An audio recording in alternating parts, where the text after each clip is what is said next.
নমস্কার, কেমন আছেন সবাই? আশা করি সবাই খুব ভালো আছেন। বৈশাখী অ্যান্ড অনি লাইফস্টাইলে আপনাদের অনেক অনেক ওয়েলকাম জানাচ্ছি। তো আজকে আমি আপনাদের সাথে একটা কেকের ভিডিও শেয়ার করব। তো আমি প্রফেশনাল কোনো কেক বানাতে পারি না, জাস্ট এমনি ট্রাই করেছিলাম আর সেটাই আপনাদের সাথে ভিডিও করে শেয়ার করছি। তো বড়দিন তো সামনেই গেল, আর বড়দিন উপলক্ষে আমি এই কেকটা বাড়িতে বানিয়েছিলাম। আর আমার বাড়িতে শাশুড়ি মা যেহেতু ডিম মাছ মাংস কিছু খান না, তো সেই জন্য আমি আজকে ডিম ছাড়া কেকটা বানিয়েছি। তো চলুন কী কী লাগছে দেখে নিই। এখানে দেখুন 2 কাপ মতো ময়দা নিলাম, আর ময়দাটা আমি একটু স্টেনারে করে এইভাবে চেলে নিচ্ছি যাতে কোনো লাম্পস না থাকে। আর সমপরিমাণ আমি চিনি নিয়েছি, তো চিনিটা মিক্সিতে একটু ব্লেন্ড করে নিয়েছি। গুঁড়ো করে নিলে ভালো হয়, না করলেও অসুবিধা নেই, বাট একটু টাইম লাগবে তাহলে। আর এখানে 2টো কমলা লেবু নিয়েছি, আর আমি একটু অরেঞ্জ এসেন্সও নিয়েছি। যদি 2টো কমলা লেবু ব্যবহার করি তাহলে আমার এসেন্সের প্রয়োজন পড়বে না, বাট আমার কাছে যেহেতু এসেন্স আছে তাই একটা কমলা লেবু আর একটু এসেন্স ব্যবহার করব। আর এখানে আমি ফুড কালার নিয়েছি, একটু ইয়েলো ফুড কালার, আর এটা নিয়েছি বেকিং পাউডার। আর ওখানে আছে কিছু ড্রাই ফ্রুটস, কাজু কিশমিশ আর হচ্ছে আমন্ড। তো এগুলো একটু কুচি করে নিয়েছি, আর কিছু গোটা রেখেছি সাজিয়ে দেব। আর নিয়েছি সাদা তেল 1 কাপ পরিমাণ। আমি এখানে কোনো বাটার ব্যবহার করব না।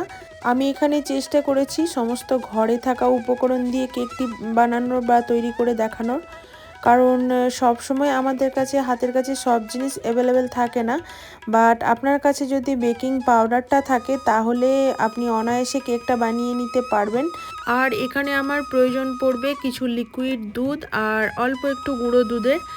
তো চলুন প্রথম থেকে শেষ পর্যন্ত দেখতে থাকুন, আশা করি আপনাদের অবশ্যই ভালো লাগবে।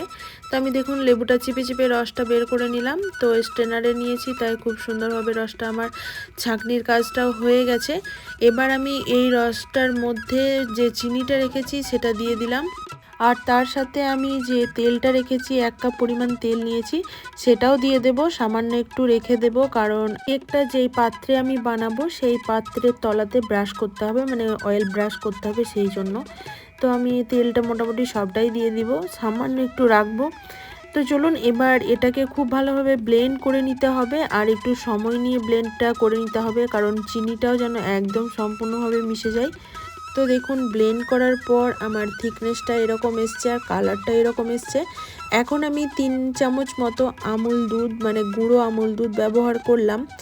আর আমুল দুধটা দেওয়ার কারণে কিন্তু কেকের টেস্টটাও অনেক ভালো আসবে, তার জন্য আমি 3 চামচ মতো গুঁড়ো দুধ ব্যবহার করেছি। আর এখানে আমি অল্প অল্প করে ময়দাটা ব্যবহার করব। অল্প একটু ময়দা দেব, আর একটু করে ব্লেন্ড করে নেব, আর সামান্য একটু লিকুইড দুধ দেব। তো এইভাবে সমস্তটা আমি ব্লেন্ড করে নেব যাতে করে ময়দাটা খুব সুন্দরভাবে মিশে যায়। তো দেখুন সমস্ত কিছু ব্লেন্ড করা হয়ে গেছে, খুব সুন্দরভাবে মিশে গেছে। এবার এটাকে আমি একটা বোলে ট্রান্সফার করে নেব, আর বোলে ট্রান্সফার করে নেওয়ার পর যে ড্রাই ফ্রুটসগুলো রেখেছি সেইগুলো মিশিয়ে নেব। আর তার সাথে আমি এখনও পর্যন্ত বেকিং পাউডারটা মেশাইনি, তো সেটাও দিয়ে দেব।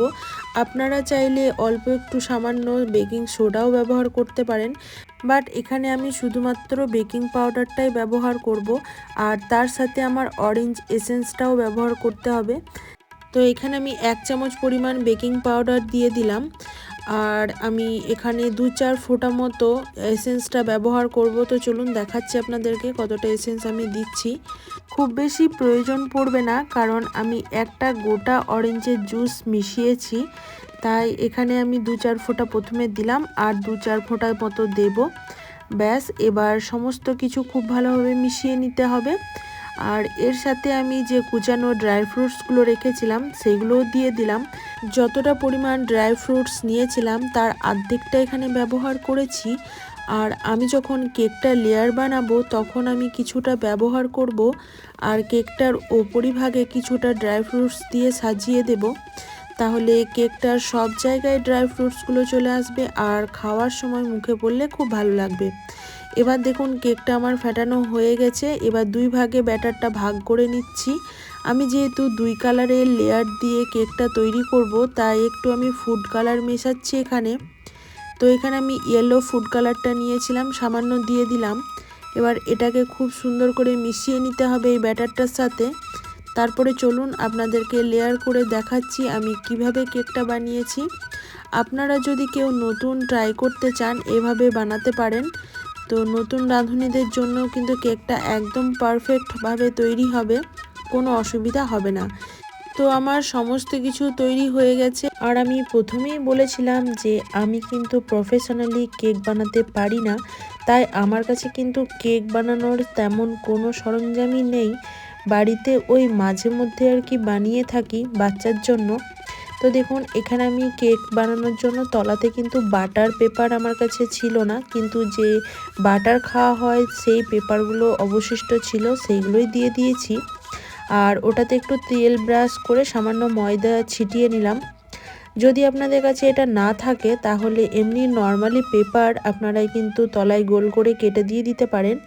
এবার আমি একটা একটা করে লেয়ার বানিয়ে নিচ্ছি। একটু অরেঞ্জ কালার মেশানোটা প্রথমে দিলাম, তারপরে নর্মাল যে ব্যাটারের কালারটা ছিল সেটা দিলাম, তারপর আবার এইভাবে দিয়ে দিয়ে আমি একটা একটা করে লেয়ার বানিয়ে নেব। আর যে ড্রাই ফ্রুটসগুলো রেখেছিলাম সেটা আমি দিয়ে দিলাম কিছুটা পরিমাণ। আবার আমি কিন্তু এভাবে দিয়ে দিয়ে লেয়ার তৈরি করে নেব। অনেকেই হয়তো ভেবে থাকেন যে বিটার নেই, বিট করব কিভাবে, হাত দিয়ে এভাবে স্প্যাচুলার দিয়ে বিট করতে গেলে অনেকটা হাত ব্যথাও হয়ে যায়। তো তাদের উদ্দেশ্যে বলছি আমার মতো এভাবে মিক্সি দিয়ে করে নিতে পারেন, খুব ইজি হয় আর বানাতেও কোনো সমস্যা হয় না। আর কেকটা কিন্তু পারফেক্টভাবে ফুলেও উঠবে। আপনাদেরকে লাস্ট পর্যন্ত দেখার অনুরোধ করছি, অবশ্যই আপনারা বুঝতে পারবেন কেকটা কতটা সুন্দর হয়েছিল। তো আমার সমস্ত লেয়ার কমপ্লিট হয়ে গেছে। এখন আমি ওপর থেকে কিছুটা ড্রাই ফ্রুটস দিয়ে দিলাম। এবার একটু ড্যাব করে নিচ্ছি, কারণ যদি কোনো ভেতরে হাওয়া থেকে থাকে তো সেটা বেরিয়ে আসবে আর কেকটা আমার সুন্দরভাবে পারফেক্টভাবে তৈরি হবে। তো চলুন এবার হচ্ছে কেকটা বসিয়ে দেওয়ার পালা। আর এই কেকটা আমি নর্মালভাবে গ্যাসের চুলায় করব। তো দেখুন প্রথমে একটা তাওয়া বসিয়ে দিয়েছি, এটাকে আমি 5 মিনিট মতো হাই হিটে বা হাই ফ্লেমে একটু ভালোভাবে গরম করে নিয়েছিলাম। এবার কেকের বাটিটা বসিয়ে দিলাম আর ওপর থেকে এইভাবে একটু ভারী জিনিস চাপা দিয়ে দিয়েছি। তো প্লিজ এটা দেখে কেউ হাসবেন না, কারণ আমার কাছে ঢাকনাটা একটু আলগা মনে হচ্ছিল। তো আমার কেকটা 20 মিনিট মতো কুকড হয়ে গেছে। এখন দেখে নিই একবার কতটা ফুলে উঠেছে, দেখেই বুঝতে পারছেন। তো আবার একটু ঢেকে দিলাম, কারণ দেখেই বোঝা যাচ্ছে কেকটা ওপরটা কিন্তু এখনও কাঁচা অবস্থায় আছে। আবার দেখুন 40 মিনিট পর আমি চলে এসেছি। তো এখন একবার আমি ট্রাই করব কেকটা কতটা হয়ে এসছে। তো সাইডগুলো তো দেখেই বোঝা যাচ্ছে যে কেকটা কুকড হয়েছে, বাট মাঝখানটা এখনও পর্যন্ত আমার মনে হচ্ছে হয়নি। তো একটা টুথপিক দিয়ে ট্রাই করি, দেখি লাগছে কিনা টুথপিকটাতে। হ্যাঁ দেখুন টুথপিকটাতে কিন্তু লেগে যাচ্ছে, তার মানে এখনও পর্যন্ত কুকড হতে এখনও সময় লাগবে।